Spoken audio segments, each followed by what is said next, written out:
আন্তর্জাতিক বিচার আদালত আইসিজেতে অবাক করা এক তথ্য উপস্থাপন করল মিয়ানমার। রোহিঙ্গাদের বাঙালি বলে দাবি করেছে দেশটি। এদিকে মিয়ানমারের করা এই দাবি কঠোরভাবে প্রত্যাখ্যান করেছে বাংলাদেশ। শুক্রবার সন্ধ্যায় পররাষ্ট্র মন্ত্রণালয়ের এক বিবৃতিতে এই প্রতিবাদ জানানো হয়। তুরস্ক ভিত্তিক সংবাদ মাধ্যম আনাদোলু এজেন্সির এক প্রতিবেদনে এই তথ্য জানিয়েছে। বিবৃতিতে বলা হয়, রোহিঙ্গাদের অবৈধ অভিবাসী আখ্যা দেয়া এবং রাখাইনে রোহিঙ্গা নির্মূল অভিযানকে সন্ত্রাস বিরোধী অভিযান হিসেবে ন্যায্যতা দিতেই এই ধরনের প্রচেষ্টা চালাচ্ছে মিয়ানমার। একই সঙ্গে 2016 এবং 17 সালে রোহিঙ্গাদের উপর চালানো নৃশংসতা ও গণহত্যার ঘটনাকে আড়াল করা বা মনোযোগ সরিয়ে নেয়ারও চেষ্টা চালাচ্ছে মিয়ানমার। পররাষ্ট্র মন্ত্রণালয় বলছে, রোহিঙ্গা একটি স্বতন্ত্র জাতিগত গোষ্ঠী যা আরাকান অঞ্চলে শতাব্দী জুড়ে বিকশিত হয়েছে।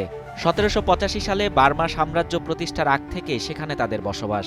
ঐতিহাসিকভাবেই রোহিঙ্গাদের সামাজিক ও সাংস্কৃতিক শিকড় আরাকান রাজ্যের সঙ্গে যুক্ত, যা বর্তমানে রাখাইন নামে পরিচিত। জাতিগত ও ধর্মীয় কারণে 1982 সালে নাগরিকত্ব আইন পাশ করে তাদের বাদ দেয়া হয়। পরবর্তীতে যার ধারাবাহিকতা অব্যাহত রেখেছে মিয়ানমার। 2015 সালে সাধারণ নির্বাচনেও তাদের ভোটাধিকার বাতিল করা হয়।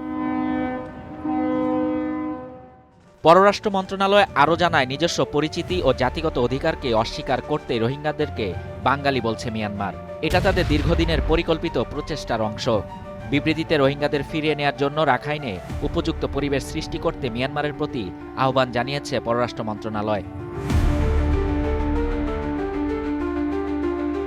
এই মাসের শুরুতে রোহিঙ্গাদের বিরুদ্ধে গণহত্যার অভিযোগে মিয়ানমারের বিরুদ্ধে পশ্চিম আফ্রিকার দেশ গাম্বিয়ার দায়ের করা মামলার প্রকাশ্য শুনানি পুনরায় শুরু করেছে আইসিজে।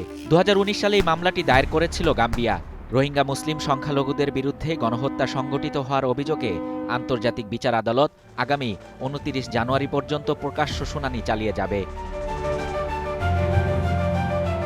মুসলিম রোহিঙ্গা সংখ্যালঘুরা দীর্ঘদিন ধরে মিয়ানমারের রাখাইন রাজ্যে নিপীড়নের শিকার হয়ে আসছে, যেখানে সরকারি বাহিনীর বিরুদ্ধে গণহত্যার অভিযোগ রয়েছে।